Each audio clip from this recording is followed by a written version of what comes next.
about today is why I do what I do, okay?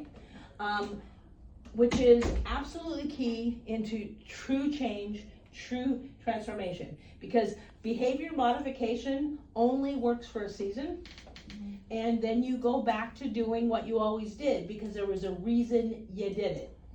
No matter whether that's drugs, whether it's alcohol, whether it's promiscuity, whether it's just failure in general, anger, there's a reason we do it. And if we understand the reason, then we can change the reason. Then you're not white knuckling the rest of your life with behavior modification. I'll just count to 10. Okay, nobody wants to live like that. And the reality is you don't have to. The scripture says that we can renew our minds, that we can be transformed by the renewing of our mind. And that biblical principle is a scientific model for change. Most of this information I'm going to share comes out of a variety of different places, but primarily from Michael Dye's The Genesis Process, which is a process of recovery. Core beliefs, if we need to understand what a core belief is in order to change behavior, because all behavior is based on belief. We do absolutely nothing that we do not have a belief system to support our behavior. The problem is, if our belief system is flawed, our behavior will be flawed. Okay? So if I believe a lie, then my behavior is going to be based on a lie. And it's not what we say we believe, what we believe cognitively right here. It's what we believe in the core of our being, and the core of our belief system is called the limbic system. It's where fight, flight, freeze is stored. That's where our core beliefs are stored. Most of our core beliefs were formed pre-4 years old, many pre-2 years old. Through trauma, sometimes we can create a core belief later than that, but it's not usually done. So a core belief are things like, I am no good, the world is not unsafe, I am a failure. All of that are core beliefs. And because we believe that, we will create a world and a life that lines up with it. Because cognitive dissonance is what the psychological medical world calls it, cognitive dissonance. You can't hold two beliefs for the same time without making you crazy. And the Bible calls it duality. A double-minded man is unstable in all his ways, the Bible says. Thank you. So you cannot believe this is true and this is true at the same time. We will eventually fall back on our true core belief. That's why it's so important to change the true core belief. So we're going to talk a little bit today about how that core belief is formed. And after today, we're going to go through how to identify them. Okay, so we have our limbic system, which is held in our amygdala, part of our brain, which is, we can't get to it really. You can't actively get to it because it is subconscious. Fight, flight, freeze, and core beliefs are held there. And so when a core belief is inserted into our limbic system, then we begin to act as if that's true, because it is true to us. So if I believe that I am not worth anything, if I believe that, I will begin to act on that. And because of cognitive dissonance or disharmony, internal disharmony, I will make sure my life says that. My life lines up with that belief.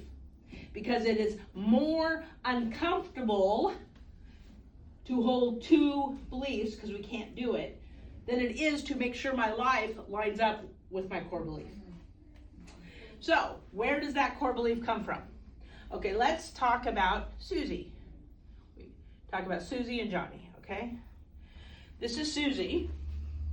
All Susie's life, from the time she was very little, her addict mom didn't care for her appropriately. She would cry, go unanswered. She would be hungry, go unfed, right? So she creates this belief system that my needs are not important, or at least not as important as other people's needs, okay? That becomes a core belief. So she starts growing up, and she meets Billy. Billy is a abuser, for his own core belief reasons. We can talk about that. But the thing is, he needs her to fulfill his needs. Expects her to fulfill her needs, regardless of her emotional health, regardless of what is best for her. And because she has a core belief, my needs are not as important as other people's, and she believes that to the core of her being, what is she going to do? She's going to take care of him. She's going to take care of him to her own detriment. Mm-hmm. Perhaps allow abuse. Perhaps allow neglect. Okay? So then what happens is she is abused. So that reinforces this, which means it just gets stronger and just gets stronger. And pretty soon we enter into this secondary cycle of shame. Okay? And she begins to feel bad about herself. How did I let myself get in this situation? How did I allow this to happen? How did I allow that to happen to my children? How did I allow that to happen to my marriage? How did I allow it? Okay, and then one day, someone, we'll call her Crazy Susan, says, hey, try this. And for a minute, she doesn't feel that shame anymore. It goes away. The pain goes away for a minute. The belief is smothered for a minute. So the next time she is back in this relationship with same guy, different woman, different parent, or whatever, and she begins to feel this shame again,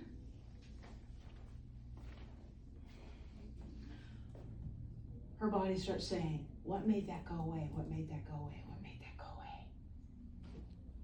And her body's telling her, remember that? Remember that pill? Remember that drink? That made it go away. And she begins to crave it. Not because she's craving that physically, but because emotionally she's craving the release from the shame from acting on a false belief system. So what can we do? Basically nothing. No, that's not true. Go get another drink. Go get another drink. Okay? My needs are not as important as someone else's. As long as that belief system exists, she will continue to get in bad relationships. Whether it's a romantic relationship, whether it's a friendship, whether it's child parent, she will continue to get in bad relationships, which will continue the shame cycle, the guilt cycle, the frustration cycle, which means she'll continue to be triggered to make that feeling go away. For a while she can say, I'm not going to do it anymore. You can't white knuckle life. You can't. you will eventually make it go away. Whatever that is. Drugs, alcohol, relationships, promiscuity, stealing, shopping. I was waiting for that one. So, what makes it go away? That becomes our addiction. What makes it go away is the addiction. Whatever that addiction is, or the inappropriate behavior. Now, the only way to truly take care of this is to figure out how to make the core belief change. So what if I could reach inside little Sally's brain and say, and make her believe to the core of her being, you are worth more than that. You deserve more than that. You deserve true love, true respect. What if I could make her believe that? Do you think she'd ever be in a relationship with this jerk again? Nope. No. She wouldn't have to be. Do you think because she'll never be in a relationship with that jerk again, will the shame cycle ever be triggered again? Nope. So now she's not going, I'm just not going to use. It's still there, that need. It's just not as strong. Well, it eventually does go away. Yeah. Does it go away overnight? Heavens no. Yes. So how do you, this is next week's. So how do we identify what that core belief is and replace it with the truth so that we're beginning to act on truth? That's what we all want to know, right? Mm-hmm. But let's look at some other lies. What if someone told you all your life you're stupid? You're stupid. You're stupid. You're stupid. That's stupid. You're stupid. Don't try that. You're going to fail. Okay? I will fail because I'm stupid. Okay? If that's your core belief, are you going to ever succeed in life? No. Because once you start succeeding, you feel so uncomfortable in your success because it doesn't line up with your core belief, that cognitive dissonance, that disunity in your belief system will make you fail in order to put you back in alignment with your own belief system. So in order to become not a failure, you have to change the belief system. Or you can white knuckle it all day long. You will be so uncomfortable and so unhappy in your success, you will eventually become a failure again. Now, is that a core belief or is that just like... This, I will fail because, is a core belief. Okay. When that becomes a core belief, you will act on it because you believe it. And there's no way just to say, I wonder what my core belief is. Oh, no, that's a lie. Because you believe it. When you believe something, you cannot identify it as a lie without deliberately and purposely looking for it as a lie. Because you believe it. If I were to say to you, what color is this? What would you say? Brown. Brown. What do you believe it is? Brown. Now, what if I were to tell you, honey, there's something wrong with your eyes, this is blue. And when I would go, and even if you believe me, if you believed I knew more than you did, I was your counselor, and I knew more than you did, so you believed I must be telling you the truth. But when I went, what is it? What do you see? Brown. You see brown. Even if you force yourself to say blue, what do you see? Brown. Okay, but what if I could go in and say, actually the problem is there's something wrong with your color identification in your optic nerve. I'm going to do surgery, and when you looked at this, you saw blue. What would you see when you looked at this? Blue. This is what it means to change your core belief. See, people can say they believe something all day long. That doesn't change their core belief. Once their core belief is changed, they will never act on the lie again. They don't need to, because they don't believe it. And how strongly do we believe it? Okay, if I'm walking through a field that I know is full of snakes, and all of a sudden I feel something rub up against my leg, and I look down, and it is round and it is long. What do? My heart starts pumping, my mouth goes dry, I freak out, right? And I look down, and what is it? It's a hose. It's a hose. Did that change my response to it? No, Because in the moment, what did I believe? it was a snake. Exactly. Was it a snake? No. Was I ever in danger of it being a snake? No. Did that change my reaction? No. Because I believed it was a snake. Our core beliefs, when triggered, we believe them. So how are they triggered? Which is the sad part, is they can be triggered all different ways. If I have a core belief that says that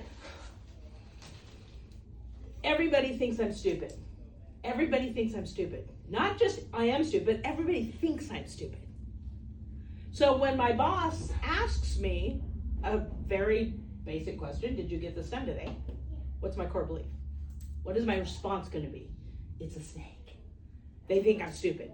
It could be a totally innate question. It could be a totally normal question. What about my spouse? Did you pay the power bill? I freak out.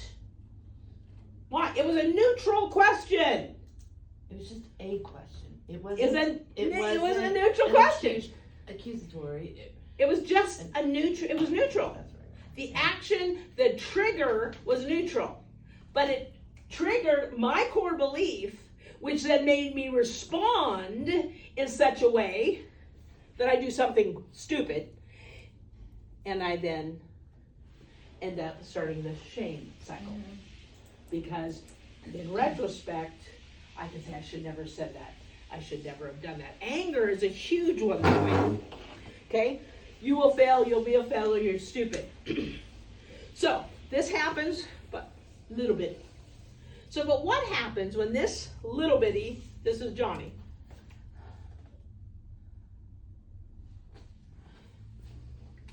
he gets on the playground. He's playing at school, and one of the kids says, "Oh, you didn't do that right," or "kick the ball," or whatever. And his "I'm a failure" is triggered. His shame cycle is triggered. And so he punches somebody in the face. And all of a sudden, in that moment, he feels in control. He feels bigger and he feels stronger. It may only last a second before he's sorry he did it. But in that moment, what's going to happen next time someone says something? He's gonna punch him again. His body is beginning to say, what makes that feeling go away? What makes that feeling go away? Punching people in the face makes that feeling go away. He develops a rage response. Women who become, well, men too, who become promiscuous.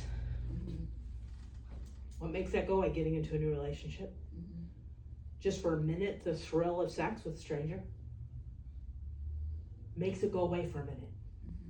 Now, we end up where? Right here, in the shame cycle afterwards. The shame cycle then creates a whole bunch of other things. But this is why we do what we do. We create core beliefs, and there's two ways to create a core belief. One of them is called a survival belief, and the other is called a projected belief. Thank you. Took me a minute to get there. So a projected belief is when someone that you believe tells you something. So you're told over and over, you're stupid, you're ugly, you're whatever, you're worthless, you're never going to amount to anything, whatever. And pretty soon that becomes a core belief. That's a projected lie. It was projected onto you by other people, or by someone, or even by a circumstance perhaps. Now the other is called a survival lie, and these are lies we create in order to survive. At the time, they may very well be saving our lives, but we globalize them into a core belief. The dark is dangerous. Very, very common core belief for children who have been abused at night. I'm going to keep my light on, because maybe if I keep my light on and my door locked, I'll be safe. Or if you're abused by every uncle, then you create a survival lie. And that's the lie you have created in order to survive. And so we'll begin to look at a little bit. Does it matter whether it's a survival lie or a projected lie? Not really. But sometimes it helps us identify them a little bit more as we get into identifying lies. We'll talk more about that.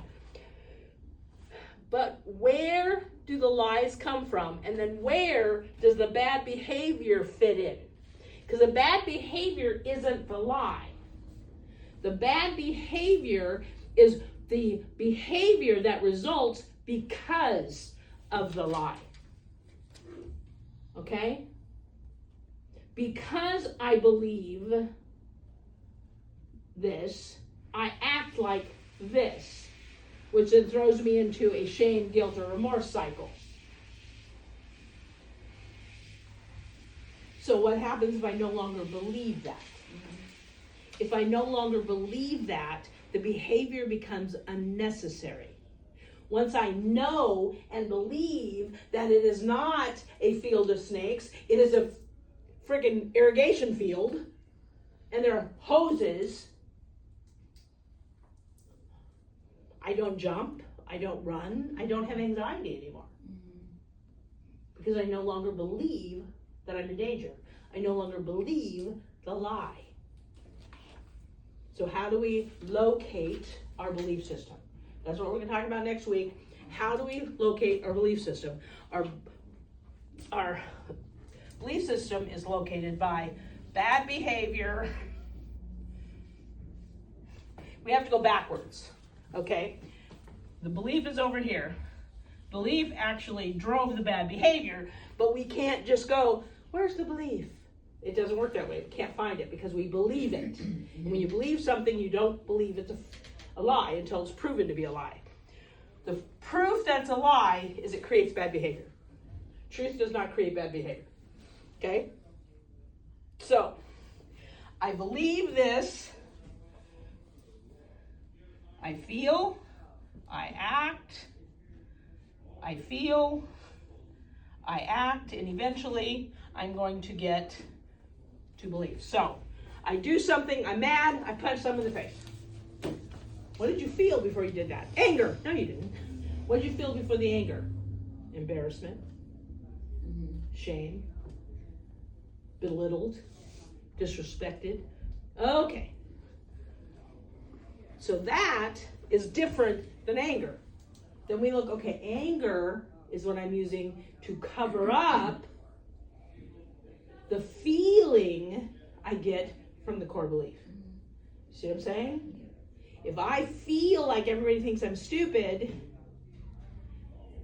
and so someone says something neutral, and I blow up, I can't believe this, I have a right to, you have no right to, all that drama stuff,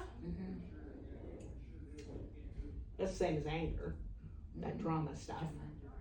So you react like that, you blame someone else. Why? To cover up the feeling you got when the core belief was touched. The core belief is touched. All of a sudden, That chain reaction. the belief is touched, the feeling, the action, the feeling, the action. See? How did you feel? What did you think? And here's also thoughts, feelings, and there's thoughts. What did you think? How did you act? And we have to take this. So we take the bad behavior and we start working backwards. We start working backwards to get to the belief. What's my bad behavior? I keep getting in stupid relationships. Okay. What was I feeling when I got into that relationship again? What was I feeling? I was feeling lonely. I was feeling afraid. No, what were you feeling when you got into the relationship? I was feeling relief. I was feeling loved. I was feeling care. Okay. What were you thinking before then? I don't like being alone. Being alone is terrible. Being alone is not okay. What happens when you have a core belief being alone is not okay? And you need somebody. You get in bad relationships. Anybody. Anybody. Just any nobody. So what if your core belief changed from when I'm ready, I will find the right relationship? What if you believed that instead of I can't be alone? Everything would change. Everything would change. We're going to do this for about 3 weeks. We're going to continue to look at this. We'll look at this whole thing again next week, and then we'll begin to look at this process again, finding beliefs.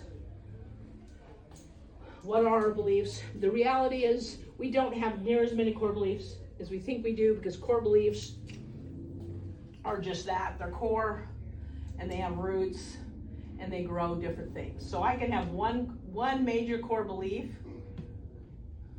These are behaviors up here, grows behaviors. Okay, and one core belief can grow all kinds of bad behaviors. Okay? Whole family tree.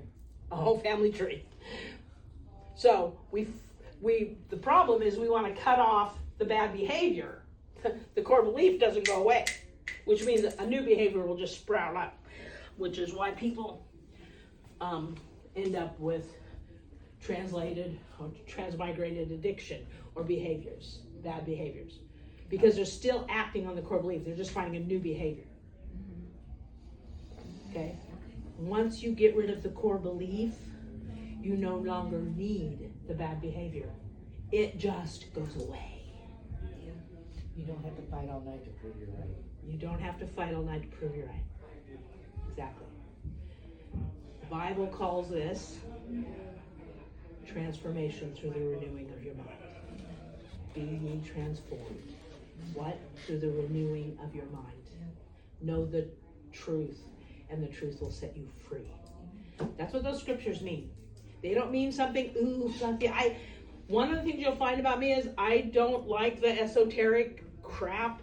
And people say, what's that mean? That means when you get so high up there that nobody knows what the frick you're talking about, neither do you. Okay?